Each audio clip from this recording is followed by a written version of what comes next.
Hello, I'm Chef Eric with Steakager. Welcome to the breakdown of my 53-day dry-aged prime bone-in ribeye. I want to introduce you, for those of you who don't know, this is the Steakager. This is the revolutionary smart box that allows you to dry-age beef safely in your own fridge. So here we have my 14.5 pound is what the start weight was of this bone-in ribeye, and we're going to get right to it. I'm going to welcome everyone who's joining me on Facebook Live for this demonstration. Thanks for signing in, guys, and we're going to get right on it. So we're going to remove the plexiglass door. And I'm going to pull it out with the shelf. Now, obviously, I've removed the Steakager from my fridge previously, so it's been unplugged, and we're going to let that just sit there tonight. How about that? Okay. So here we have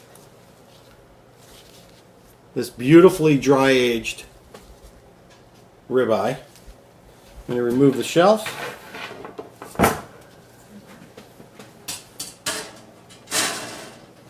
And we talk a quick little bit about what tools I'm going to use. I have several tools here today. This is a standard boning knife. And I have two very special knives with me tonight. Brand new. That I purchased on a trip to Japan last week. This is a Japanese chef's knife, extremely sharp, and this is a Japanese boning knife. So I'm going to get to take these on their maiden voyage tonight. I also have a slicer that I'm going to use to slice the steaks, and yeah, there we go. So what we have here on the outside is called the pellicle. The pellicle is a coating that forms over a period of time. Usually gets fully formed around 20 days. And this pellicle is quite waxy in appearance and feel.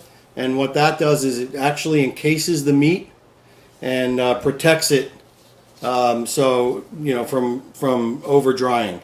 The Steakager, for those of you who don't know, has a fan in the back that brings the cool air in from the refrigerator. It has a fan that will evacuate the humidity when the humidity level gets above 78%. And it also has a UV light. The UV light is very important and is the very reason why the Steakager dry ages safely. It eliminates the possibility of bacteria and mold, and it makes that safety level the highest level possible. Okay, so what we are going to do is, there are these bones in the back. I'm going to show you right here. These are little round bones, and these bones here are part of the long bones. So I am going to just cut out these round bones because it just makes it easier for carving steaks. So I am going to cut around it with my really sharp Japanese boning knife. And I'm basically just going to dig these out. And I won't do them all for the sake of this video. What I'll do is I'll cut them out, cut one or two of them out, and just to show you. Now there's two schools of thought as far as removing the pellicle. I could go and remove the pellicle completely from the entire roast, but we have found that it is easier to get it into steak form and then to clean up each steak and just remove the pellicle off the steak. A little more word about the pellicle. It's very important to remember that this pellicle is not rotten. It is simply dried beef.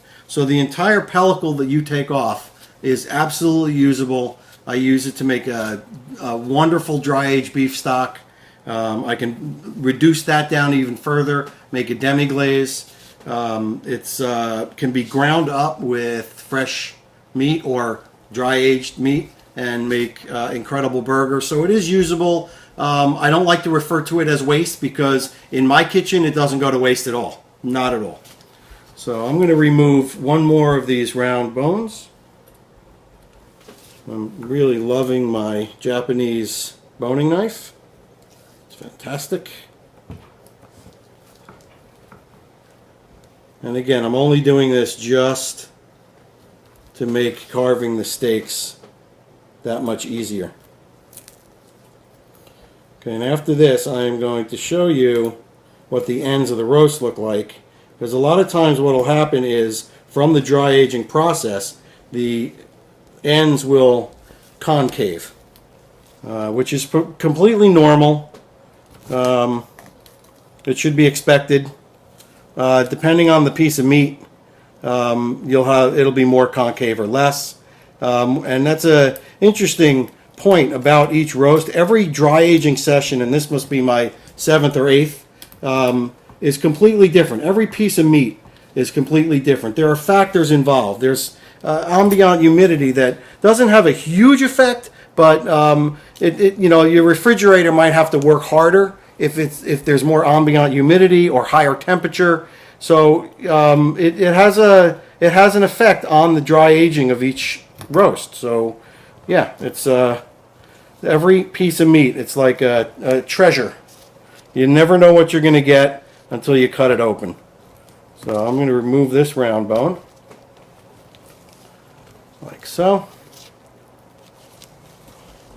And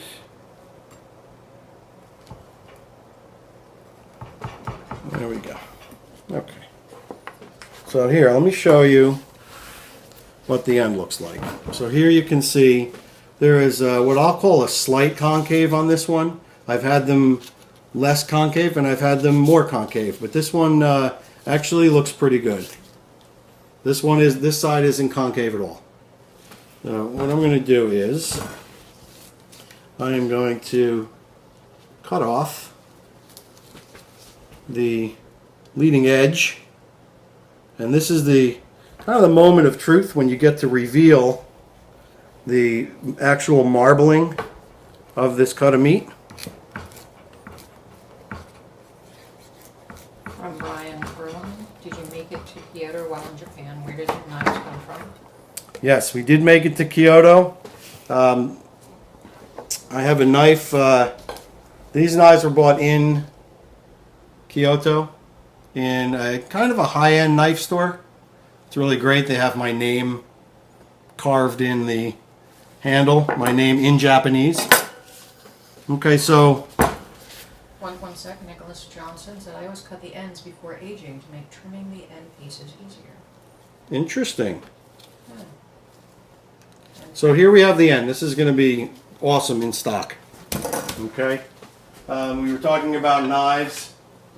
This knife was bought in Japan in a business that had been operating for 416 years. It's I'm going to say that this is my pride and joy as far as knives go. It's a vegetable knife. Although I eat a lot of dry aged beef, I occasionally eat a vegetable too. So here we go. We got a beautiful cut of meat. You can see the marbling here. I'm going to cut a little bit more of this off, but I'm going to also go right ahead and thank you to a fellow Steakager who told me it's easier to cut looking at the bones instead of trying to go from the top. So I'm going to cut this steak for us. Frank Rizzo, go get him, chef. Hello, Frank. Thanks for joining us. Frank is one of the inventors of the Steakager, who we have immense gratitude for. So here's what we have. It is beautifully firm. It has a little bit of a nutty flavor. I wouldn't say it's an intense nutty flavor, even at 53 days, But again, it all depends on what meat you start with and certain conditions inside the Steakager. Ambient temperature is one of them. So at this point, we are left with another bone here, as you can see. Now I can choose, especially since I removed that round bone, I can choose to go with a thinner boneless. And I think what I'm going to do is I am going to go with that thinner boneless because I have a plan for this, and that's important. What are you going to do with it? So I have, having just gotten back from Japan and had all sorts of different foods, I had teppanyaki, which is on a flat griddle. I'm sure we've all been to places that do that. So I bought a flat griddle, and I am going to do a dry-aged teppanyaki dinner on Thursday night. Yes, Lynn? We missed a step. How much does the whole piece weigh? I'll weigh it at the end. All right. I'm gonna. I tend to do that. Just get to butchering it, and then at the end, I'll figure out how much I cut off. I'll weigh my steaks, and then I'll get the final number for there. From there. So, yeah, I think I just changed my mind. I'm gonna go full bone. This is gonna be a biggie, but we have a really big friend, Andre, who loves to eat my dry-aged beef. So here we go. Beautiful, beautiful cut of meat. Lovely. It's getting better and better the farther I go. At this point, I am going to cut another round bone off.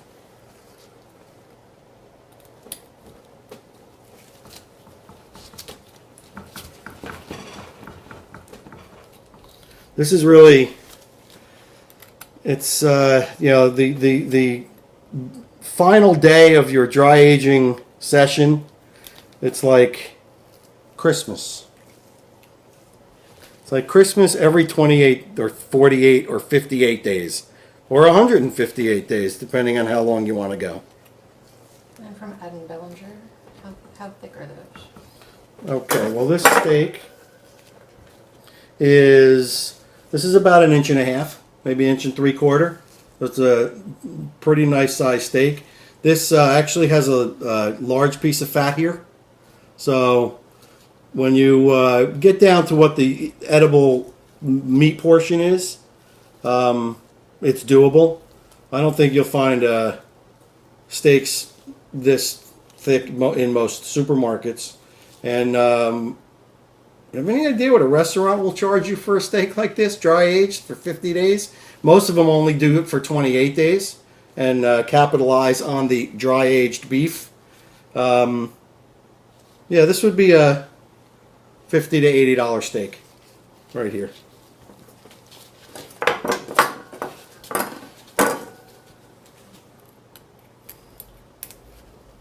This is definitely something, you don't need to be a professional to know how to do this. You just got to take your time. I did have one instance where I bought the bone-in ribeye from a butcher who I, told him what I was doing, explained the Steakager. He was absolutely intrigued. And when I was done dry aging, I didn't hesitate to bring the roast back to him, and he put it on his bandsaw and he cut it for me. And all I had to do was feed him a little dry-aged beef, and he was happy as a clam. So, get a great relationship with the butcher. Most butchers can get things other than what they have in their case, which was what my butcher did. I said, this is what I want. I want it prime. I want it bone-in. I want it full fat cap. You go to a supermarket and they have it. The cap's already off. It's not optimal for us. I have dry-aged stuff from big box stores. And you kind of got to get what you get. But if you get a relationship with a butcher, they will really, get exactly what you want. So, question on that. Yes. Getting the bone-in ribeye have better flavor than the boneless ones? There's a debate out on that. Cooking meat on the bone is always better. Chicken, pork, whatever is cooking the meat on the bone. So that's one reason to have a bone. But for me, what I like about it is that the bone protects more of the surface of the meat, so you have less waste. So that's just for me. All right, so this one I am going to try and do a boneless for my teppanyaki. And I'm going to have to cut a little bit around the long bone here.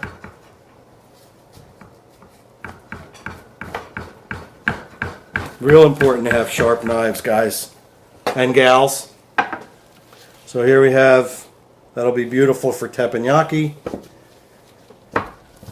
And I'm just going to continue on, and I'm going to do one more bone in, close to the bone.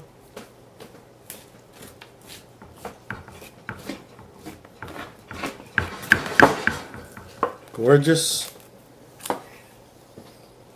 And now what I'm going to do is I'll go right over to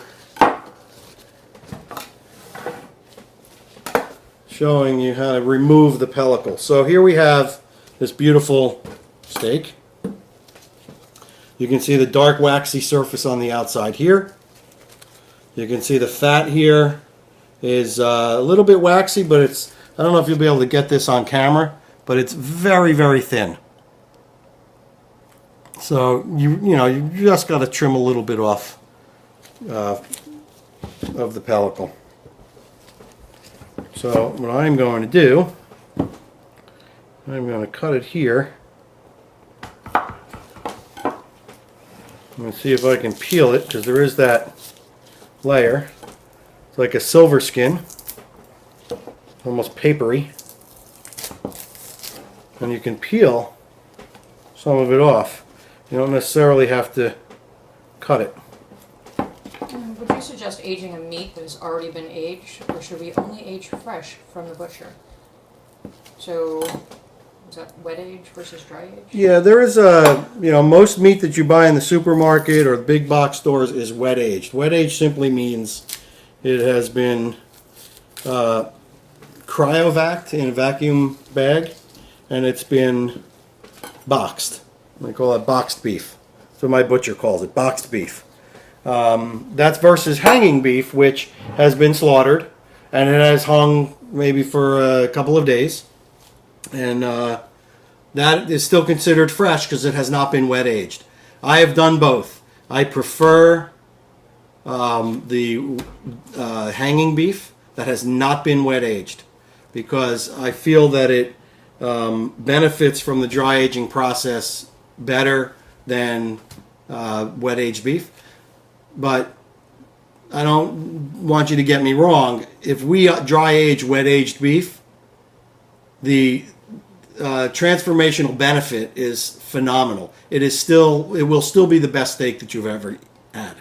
But if you have the choice, I prefer, and I have preferred, the flavor and tenderness of fresh beef, hanging beef. And that is, again, something you can ask your butcher. If you go in there and you speak his language, say, I want hanging beef, he'll know that you're serious.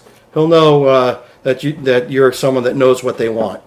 All right, so I'm going to continue to remove this pellicle. And you're going real thin. There's no, like I said, this is not rotten beef. You could eat this. However, it's the texture. The texture, you couldn't chew it. So it's not, it's not optimal.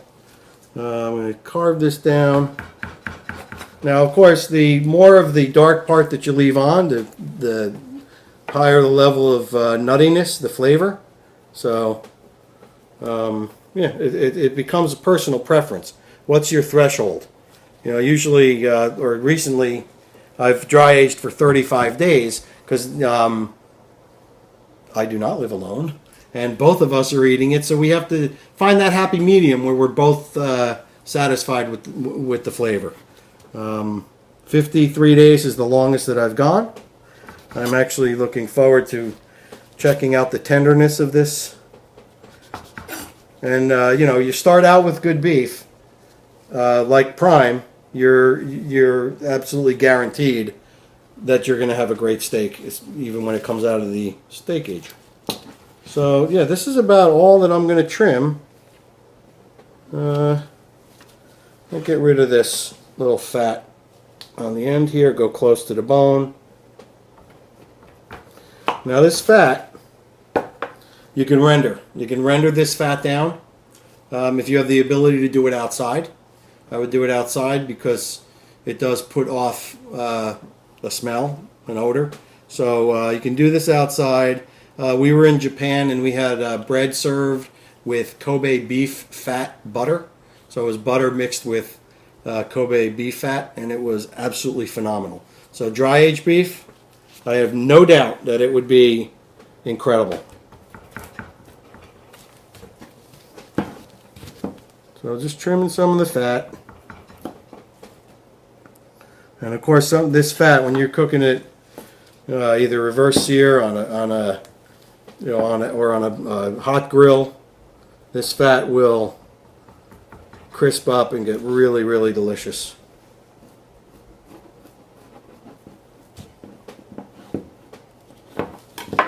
And there you have it. There's not much I can do about this fat here, but that again will all melt in and baste this steak from the inside. So that's what you have. I'm going to continue doing this. Now there's one of the things I've been wanting to try is to put my dry aged beef in a smoker. So I may very well leave this whole and put it in the smoker and see the outcome of that. I bet you it's going to be phenomenal. We'll smoke it and then maybe just finish it a quick sear on the hot barbecue. So I think that's it for this demonstration. I hope you enjoyed it. Please join the Steakager family Facebook page. It is loaded with almost 2,000 members at this point, and it's a wonderful exchange of ideas and information about dry aged beef using the Steakager. So again, thanks for joining me, and we'll see you next time.